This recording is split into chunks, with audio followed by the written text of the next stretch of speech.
Welcome to the Deep Wealth Podcast, where you learn how to extract your business and personal deep wealth.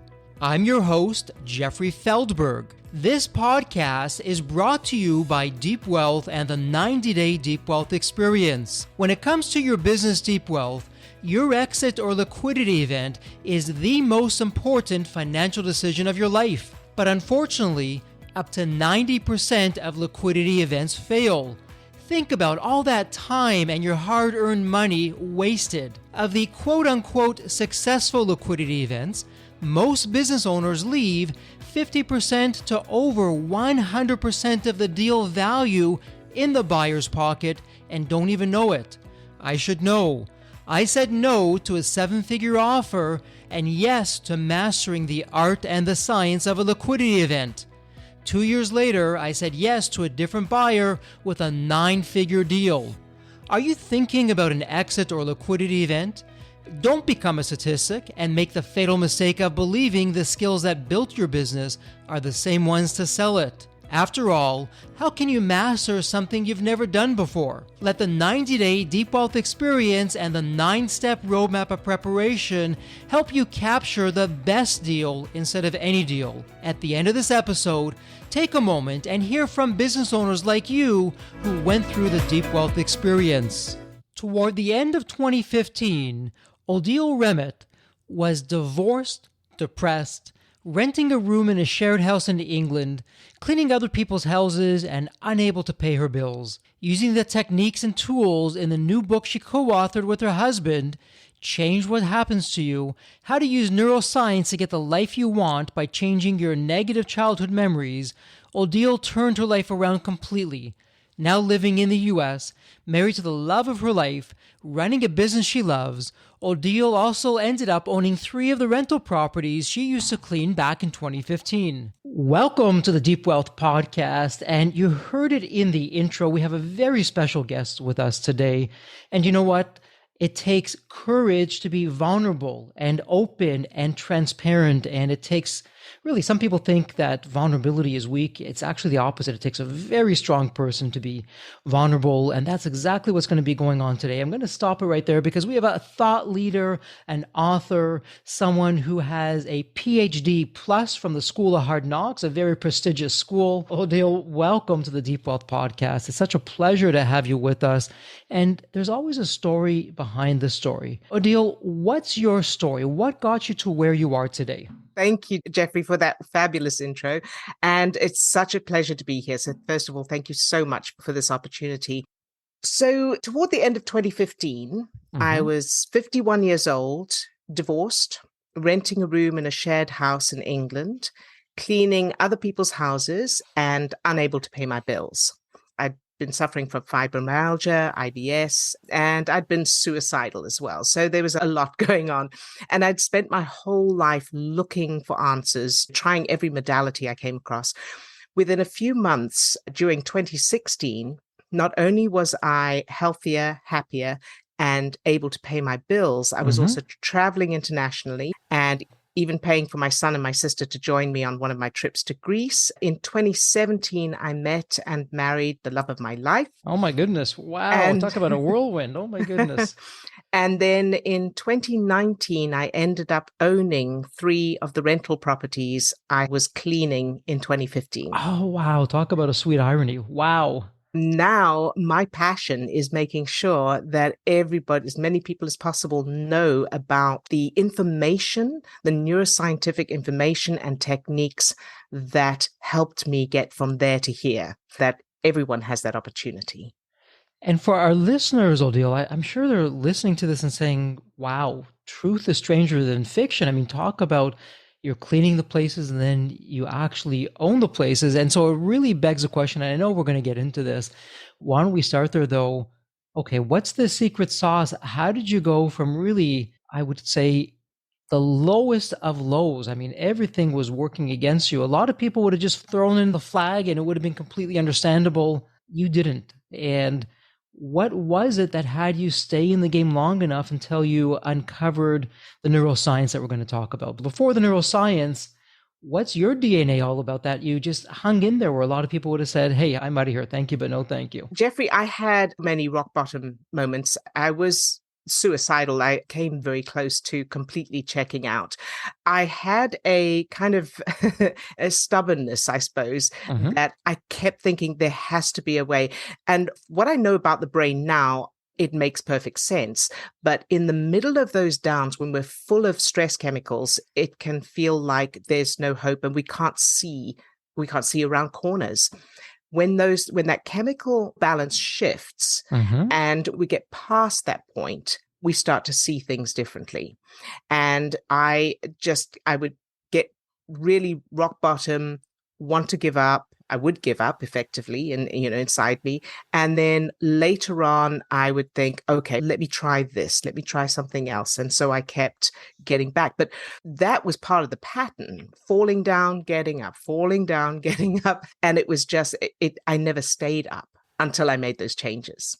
It sounds as though it was, okay, you made 1 step forward, 5 steps back, 2 steps forward, 8 steps back. Exactly. So you had the grit, you had the determination, you hung in there, you had really dark thoughts. Thank goodness you didn't succumb to those. And then maybe it's not the appropriate word, but it's almost like magic happened in your life. With the neuroscience, and we'll talk, about the book, and we'll have the link where people can get the book and learn about this. And I know you have a special offering, which we'll save to the end for everyone to keep a little bit of a suspense there. Talk to us about, how did you find the neuroscience, the system behind this that really changed things around for you? It was in stages. So I learned about brain chemistry first, the fact that we can change our own brain and body chemistry, which then results not only in changing how we feel, but keeping our cognitive thinking online, which is important to, of course, everything. And so there was that. And then it was towards the end of 2015, I found out, I kept doing deep dives into how the brain works, in particular the subconscious or the unconscious part of the brain, and from different sources. And I found out about the role that implicit childhood memories play in the adult, in who we are, our self-image and worldview, and the fact that those memories can be changed to support the results we want to achieve. And so, Odille, before we get too far down the path with this, because some people may be saying, okay, come on, childhood memories, that was eons ago. I probably don't even remember it. How possibly could a childhood memory from decades ago, depending on where someone is in his or her life, be affecting me today? But obviously there's more to it. What's going on there? That is such a great question, Jeffrey. So when you look outside and that it's raining, you notice it's raining. How do you know it's rain? It must be, obviously our experience. We've experienced that. We've seen that. And then we hear it, see it, it cues in, okay, it's raining. That's it. So what to ask yourself is, how do I know it's rain? How do I know it's not dangerous? How do I know it's wet? How do I know if I walk out into it, I'll get wet? And you may also have an emotional reaction. Some people will see that it's raining and think, oh, I love the rain, and they'll feel good. Other people may look out and see that it's raining and think, oh, it's so gloomy when it's raining. And what makes that difference is the implicit childhood memory. So from birth, our experiences are recorded by the unconscious part of the brain, but not as a camera records. They're interpreted to mean something about who we are and how the world works, and they form the structure of our self-image and worldview. Then as adults, we're going about our lives, and in every moment, the brain is registering data and then referring to what's the closest we've got back here. What does this mean? Number one, is it, and most importantly, is it dangerous? And then number two, how do I respond automatically to this thing? That's the connection there. And for our listeners out there right now, you're wondering maybe a little bit in the dark here. Okay, we have a magnificent individual here in this episode who is down and out, but come on, Jeffrey, what does this have to do with me, my business, my life? And if you haven't connected the dots yet, let's give you a hint with what we're about to dive into with Odille and the system and the neuroscience. If not a childhood memory, I'm willing to bet that in your business as a business owner, you've had experiences. I'm making this up, Odille. Maybe someone was cold calling or prospecting and they just had a terrible experience. The person in the meeting or the other end of the phone just rejected them. And now every time they pick up the phone to cold call, or to get new business. They got the lump in the throat, they get nervous, they get sweaty. It's not just about on the personal side, it's how whatever's happened in our life with what you're going to share with us that we could rechange our programming, if you will. Am I correct with that?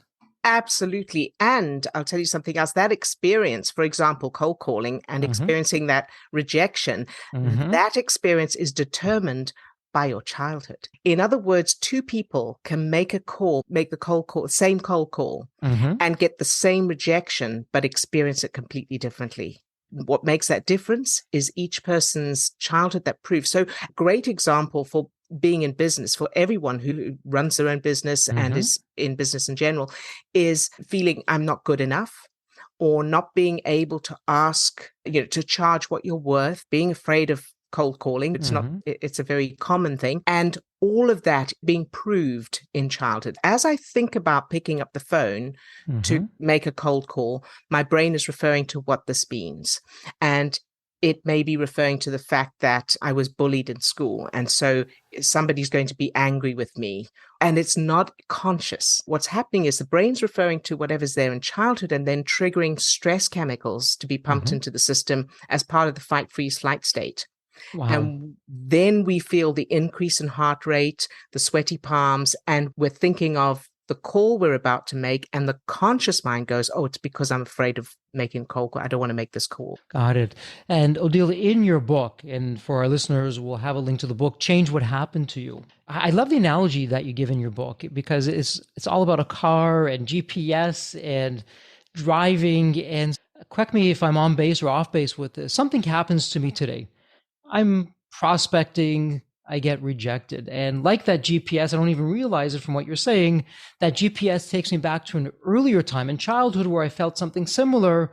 And now I begin to link up the two with the emotions, the feelings. So if an earlier childhood memory could have an address, our magnificent and wonderful brain finds that address and in a nanosecond takes us there. How am I doing with that?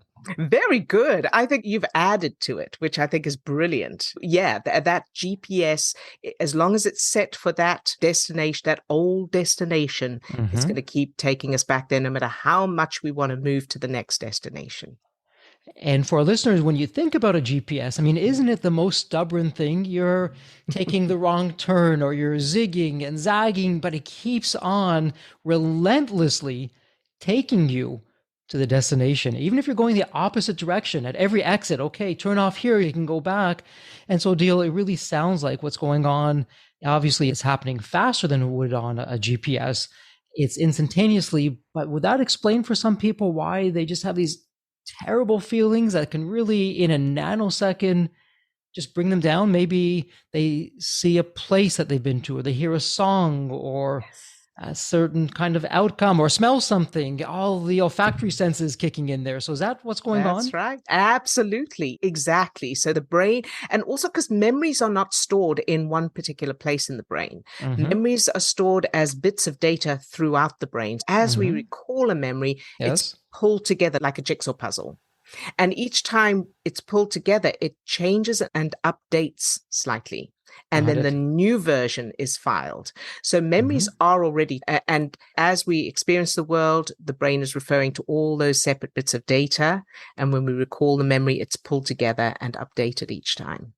And so let me ask you this. In Pillar 2, as you call it in your book, the analogy that you're giving is changing the GPS. And, my take on that was, okay, if the GPS has a database, and that database for the moment is my childhood, positive or negative, whatever's happened, we're putting a label on it. It is what it is. We're deciding how we interpret it. We have the opportunity, and you talk about that, to change it.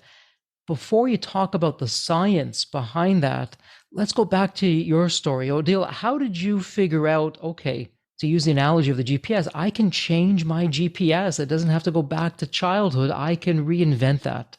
Right. I saw a presentation on YouTube by a guy called Robert Smith, and he was sharing a presentation on childhood memories and the fact that they determine who we are and how the world works, and that they can be changed. So I started watching those videos and then experimenting with it myself, and I looked up the science behind it. And the very first one I addressed for myself was my money issues, my money patterns. So wow, okay. We ask three questions. The first question is, how do I know? How do I know this is a problem? Or you could say, what's the worst thing about this? For me, the answer to how do I know this is a problem is I don't have enough money to pay my bills. The second question is, how does that feel? For me, it felt like they want something of me and I don't have it to give them. I want to give it to them, but I don't have it. And it was kind of a really intense, gut-wrenching feeling. And then the third question is, where in your childhood did you feel that same feeling? Very importantly, it may be a different topic, but will be the same feeling. And that's often the case with business and money. For me, it was my whole childhood and it was expectations. So it was nothing to do with money. It was they wanted me to be something that I couldn't be. And it was that same feeling. My brain was recreating the same experience, keeping me in alignment with that experience, just using money instead of expectations. Odille, correct me again if I'm off base, because this may sound strange for the listeners, what I'm about to say. When we have these expectations, these beliefs, the programming, whatever you'd like to call it, our brain, which is brilliant and magnificent, but it also looks to follow orders like the best soldier in the world, even better. And going back to your example from your childhood example or your childhood situation, if your belief system was money's just not going to be there, or money's always going to be tight, your brain will manifest situations to ensure that's always going to be the case. You can be doing incredibly well and then you blink and boom, it's all gone.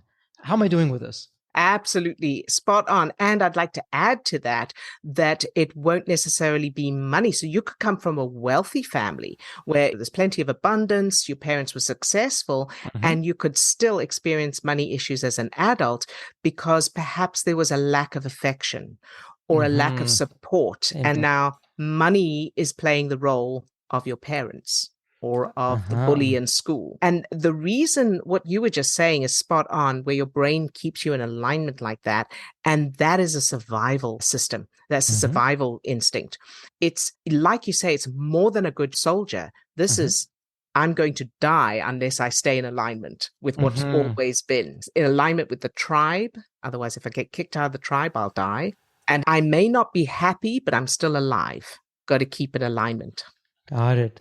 And I know in chapter 5, you come right out. I mean, how to change your brain's GPS coordinates. You can't get any more clear than that. And I mean, that could be an episode in and of itself, Odille. Big picture wise for our listeners, can you have a quick strategy of, okay, Odille, you know what? Coming into this, I would have thought this is a little bit different. I'm being polite with that word, but now I'm buying into it. I hear what you're saying. How do I change some of these memories that are holding me back that I didn't even realize today as an adult, as a business owner, a successful business owner? I'm not realizing my potential because of this. What would be one takeaway strategy from chapter 5?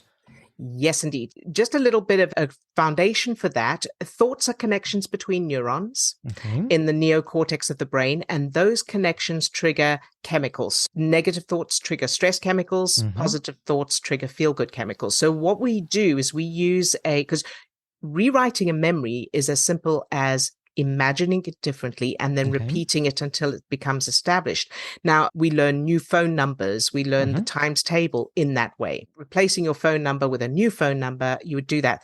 The difference is that negative memories have emotions. And as I think of a negative memory, my brain starts producing stress chemicals that want to keep that memory in order to stay safe. We use a little technique that I can talk you through right now for bringing down the negative emotions first and then rewriting the memory.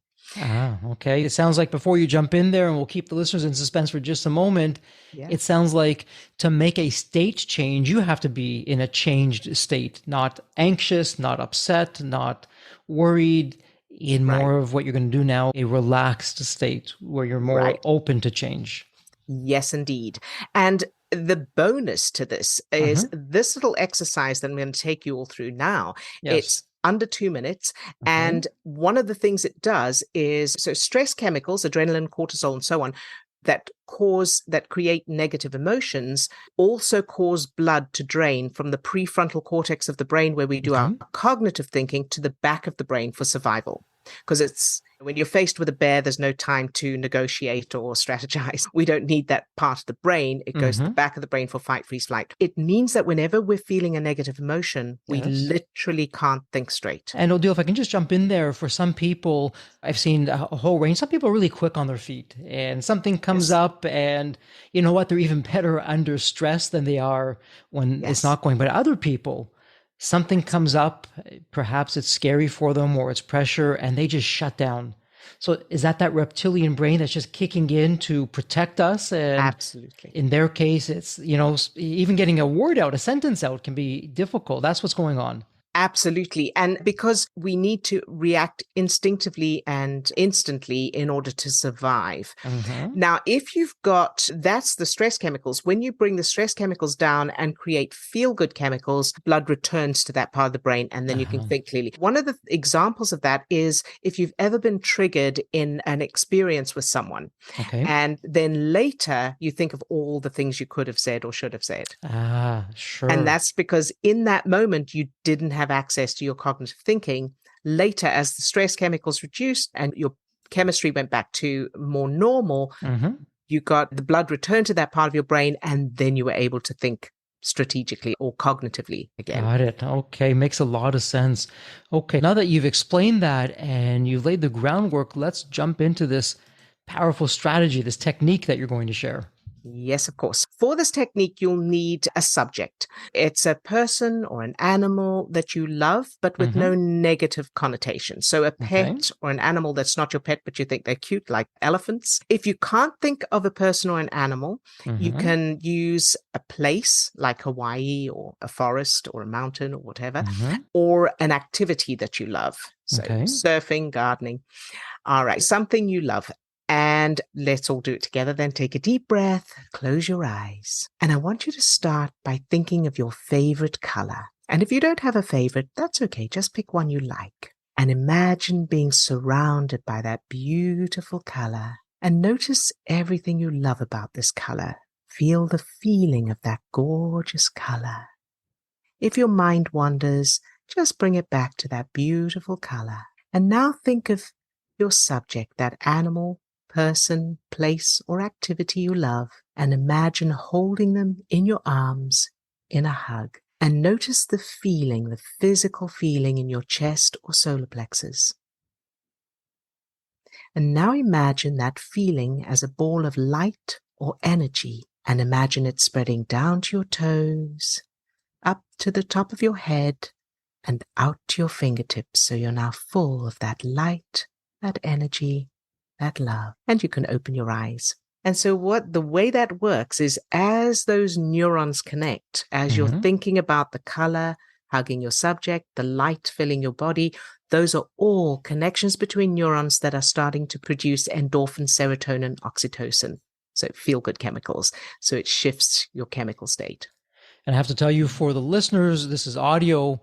With Odille and myself, we can see each other. We're seeing what's going on. I had gone through that. I was closing my eyes. I was hanging off every word you're saying. Your beautiful accent was leading the way as well. And you know what? I could really feel myself relaxing. And looking back now with what you walked us through, I suppose most people do this in a different way. And maybe it's binge eating. Ice cream. I'm just making, I'm not feeling so good. I'm going to get a tub of ice cream. That's going to be my comfort food. Or I'm going to have this or that. Is that what's going on when those kinds of behaviors kick in? Certainly, it depends on the behavior. If it's a behavior that is not beneficial to us, if you have a problem with the behavior or the substance, then of course, there's other stuff going on there. And part of that is it's a coping skill. It's a way of escaping. It's an attempt to regulate ourselves when we can't. Whereas using mindfulness, physical exercise is a fantastic way to do this, even if it's just taking a walk, listening to an uplifting audiobook or podcast or music you love, doing an activity you love, things that feel good that don't have negative repercussions for you. Got it. And Odille, let's take this now from the book, from the strategy, and let's now bring this back to your journey. Here you were down and out. Things couldn't get much worse. Even these dark thoughts of ending everything. Oh my goodness. And then you're learning this. How did you start to see the changes that happened? Can you walk our listeners through what you felt and the difference that it made? Yes, with pleasure. One of the first things I noticed was I started changing these childhood memories to the Yes. opposite, positive, empowering, and practicing the new ones, establishing them. And I was using this little brain chemistry exercise. I had been using that for a while before I started changing childhood memories. I woke up one morning thinking differently. And it was an obvious way of thinking that my brain had just never, I thought this would be obvious to other people, but I had just never thought that way before. And I came up with, so I was desperately wanted to do this trip to Spain. And Yes. I knew I couldn't pay my bills, never mind pay for a trip to Spain, but I was desperate to go and I couldn't think, how am I ever going to do this? I started changing the memories, practicing that little brain chemistry exercise. I woke up one morning and thought, why don't I just make a list of how much this is going to cost and then break it down by week and by day of how much extra per day I'll need to earn. That's a start. I'd never thought of that before. I just knew it was going to cost a lot, but I didn't know how much and I didn't know where it was going to come from. So I started with that and I was writing articles at that time, SEO articles, and they were paying so little. It was £5 an hour, but there was as much of it as you wanted. And I got so excited because I thought, if I start at 4 a.m. and work until 6 p.m, writing these articles, I know, but if I do that, it is possible to get that money. It's not going to be pleasant. It's going to be hard, but I was so excited that it was at all possible. And I started on the Tuesday and I started at 4 a.m. I was like, it was really hard, but I was driven by the fact that I can actually do this trip to Spain. This is amazing. On the Friday, I was exhausted by then, but a thought occurred to me that I hadn't thought of before. And it was to contact this guy who was doing these videos on changing childhood memories and let him know that this amazing thing, this change had happened. And I thought, the answer to myself was, oh, there's no need to do that. He's not going to want to hear from me. And I thought, no, wait a minute. No, let's do it. And I would never have done it before because I would have felt too shy, too embarrassed. I had that thing of not wanting to contact people. I wouldn't do cold calls and all of that. Sure. But I changed so much. I sent him a Facebook message and I didn't think he'd answer, but he answered and he said, oh, that's great. And what do you write? And can you do anything for me? Wow. And I was like, I don't know what to say. And anyway, I shared with him that I was doing SEO, but I also write about self-development and that I could take his videos from YouTube. He had a lot of videos on YouTube and turn them into articles for his website to help with the SEO on his website. And he said, okay, write me a couple of articles and let me know, and how much will you charge? So I looked up the going rate and I kind of quoted on the lower end. I hadn't done as much work yet. I hadn't changed enough childhood memories yet, but it was certainly a lot more than I was. It was like 7 times more than I was thinking at that time. Wow. I sent him a couple of articles and he said, yep, that sounds like me speaking. Write your heart out. Write to your heart's content or something like that. You can imagine that kind of change overnight of already turbo boosted my situation. And from there, it carried on. And then there were ups and downs. There are always ups and downs. And that's another thing that is important to remember. I lost that client at some point towards the end of that year. And my old pattern of, now I'm going to go back to where I was, that started to creep in and I answered it. And I said, no, don't need to do that. And I continued to change those childhood memories, continued to do what I now teach. That's what led to me creating my own business, my own modality. And if that hadn't happened, if I hadn't lost that client and another one and been put in that position, this book would not exist. I would not be speaking to you right now. I'd be still working for other people, writing about other people's work. Got it. And Odille, as I hear you share your story, and you've also been very generous with the strategies and the neuroscience that's going on behind it, tell me if I'm on or off base with this. because what it really sounds like was going on, you've changed your GPS, we'll use that analogy, that it instilled a new belief system in you, which also brought out a new behavior. When you reached out to this fellow with the YouTube videos, the quote unquote old Odille would not have done that. Who am I to do this? I've never done this. You know, the imposter syndrome. Why should I be doing that? I'm just not going to, it's too scary. I'm not going to do it. Absolutely. But because the GPS coordinates had changed, or you changed the reference point and you felt good about this, so your mind was now looking for opportunities and gave you that encouragement. Okay, I know you've never done this before, but you're going to be great, Odille. Just call him up. Here's what you're going to say and see where it goes. Is that what's going on behind the scenes? Absolutely spot on.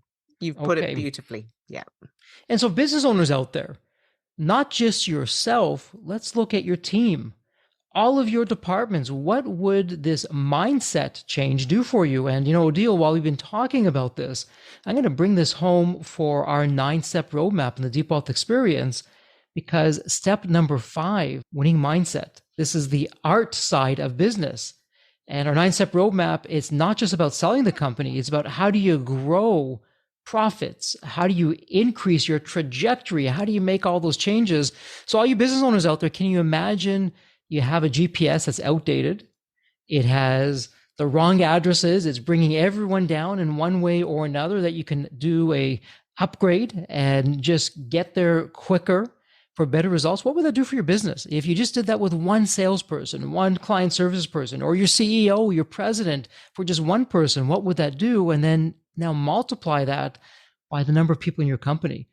And so, Odille, from the personal side to the business side, can you give us some experiences or insights or stories of how this has made a difference? I can, yes. So someone who was at one of our workshops in Seattle, a weekend workshop in Seattle, she was in a full-time job working for someone else. She desperately wanted to have her own business as a consultant. That was her passion. But she felt she couldn't do it because she couldn't get to a place financially where she was able to leave her full-time job and do that.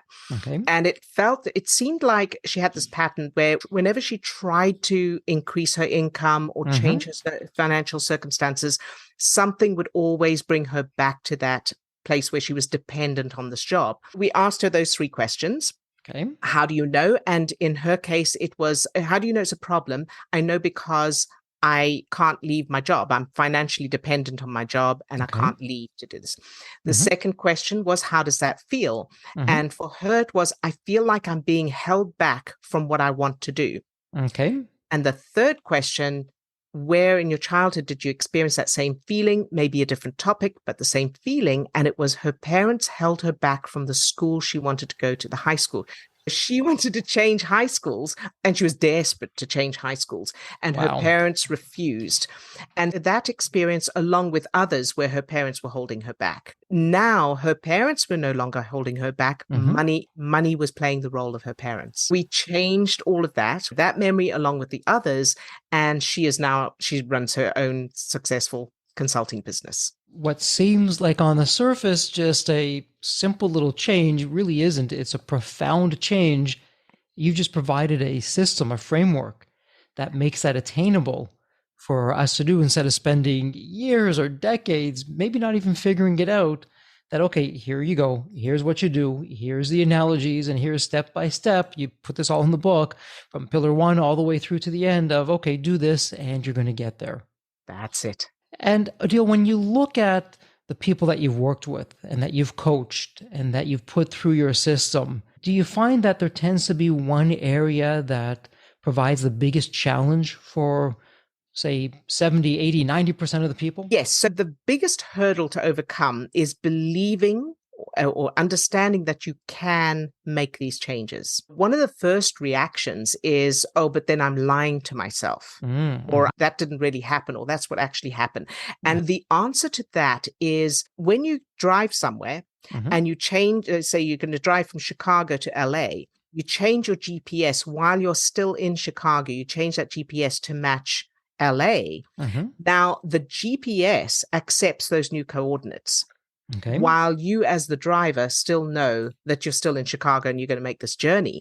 So the equivalent of that is the unconscious part of the brain is the GPS. And it's the unconscious part of the brain that you are changing these memories, these references.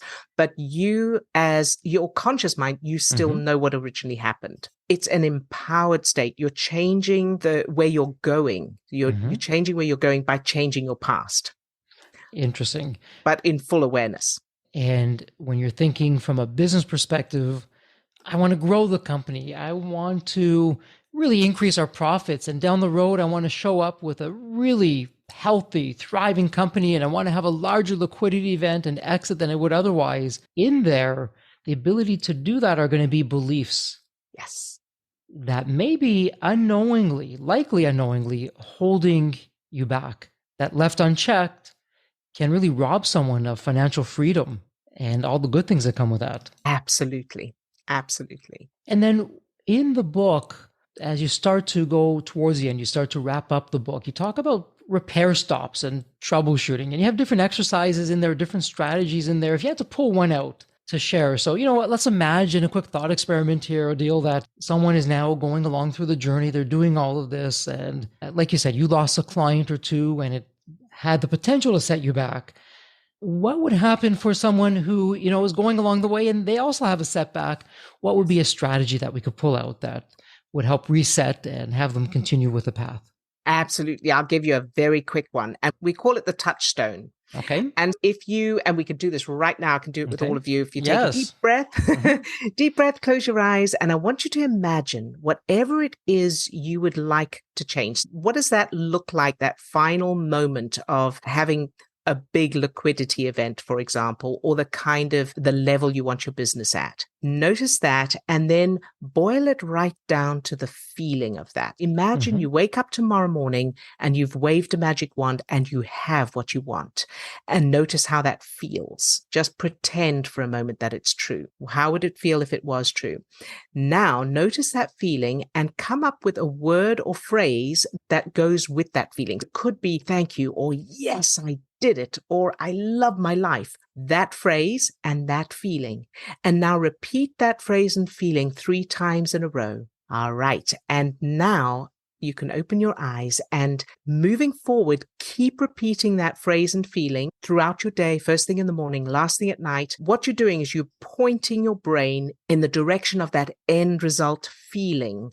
No details. That then we don't always know how something's going to happen, but if we've got the feeling, then your brain is going to guide you towards that. That's one part of it. You create that and what we're doing physiologically, you are linking those neural pathways of that feeling and that phrase in your brain, and then make sure you put that in your childhood. Create moments in your childhood of that feeling and phrase. Very powerful in terms of how I felt when I was going through that. Again, I was closing my eyes and following your instructions there, and really reminds me of anchoring. We're anchoring ourselves in an emotion, a feeling, because what you're alluding to, and for our listeners, you may not realize this, your brain doesn't think in words. It thinks in pictures, but more importantly, emotions and feelings. And what, Odille, you're having us do is you're having us remember a feeling. What does that feel like in a particular situation? Now we think of that situation. Okay, boom, I've got that feeling. That's it. Yes. And we're talking to the mind. Okay, this is how I feel. And the mind can't distinguish between reality and what you're feeling. Correct. Just like when we go to a movie. If it's a horror movie, we're screaming, we're feeling scared, or it's a sad movie, we're crying. The mind can't tell the difference that, hey, it's just a movie. It's just an image up on the screen. As far as the mind is concerned, hey, this is really happening. This is what I'm feeling. And the physiology goes along with that. Very powerful strategy in terms of what you're doing. And I'll tie one other thing in there. You can correct me if I'm on base, off base. It's the latest quantum physics is showing us that the emotional state of what we're feeling, that's where we can project ourselves, our reality, to begin manifesting these so-called coincidences. I have a friend who always uses the word serendipity. Oh, Jeffrey, look at that serendipity. With this system and the techniques that you're sharing with us, we have that opportunity to really go into the whole quantum physics area and begin to manifest. being at the right place at the right time, having the right conversation, meeting the right people, getting the right outcome that magically happens. How am I doing with that? Absolutely. And I would add one more thing in there is I would tie in your childhood. Whatever you're creating in the future, make sure that aligns with the new childhood, or that you align your childhood with that it's all in alignment. Wow. Because your brain is going to keep you in alignment with that rather than what you're projecting for the future, unless it's the same. So, Jill, let me ask you this. You have the book, Change What Happened to You, How to Use Neuroscience to Get the Life You Want by Changing Your Negative Childhood. And you've mentioned seminars and coaching, and someone comes to you, they can start with the book, but if they want to go beyond the book, hey, the book is a great foundation. I educated myself. I've even begun to deploy these strategies here, but I want to take my game Odille to the next level. What would that look like? Yes. So we do one-to-one sessions. So we'll do one-to-one coaching. I run a group, a daily group on Zoom, Monday to Friday. And then we also just launched a course, an online DIY self-paced course that does a deep dive into all the techniques with a workbook and videos and all of that. And then on the events section on our website, we'll list any upcoming seminars and workshops. Terrific. And again, we'll get there for our listeners, though. It's in the show notes. It's a point and click, and can't be any easier. You don't have to remember any of the links that we're going to talk about shortly in there.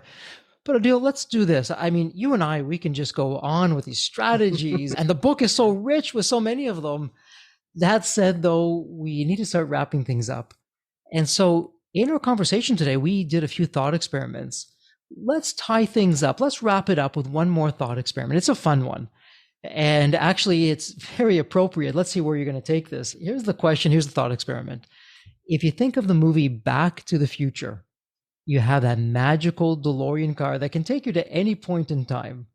So, Odille, imagine now it's tomorrow morning and you look outside your window. Not only is the car there, but that DeLorean car has the door open, waiting for you to hop on in.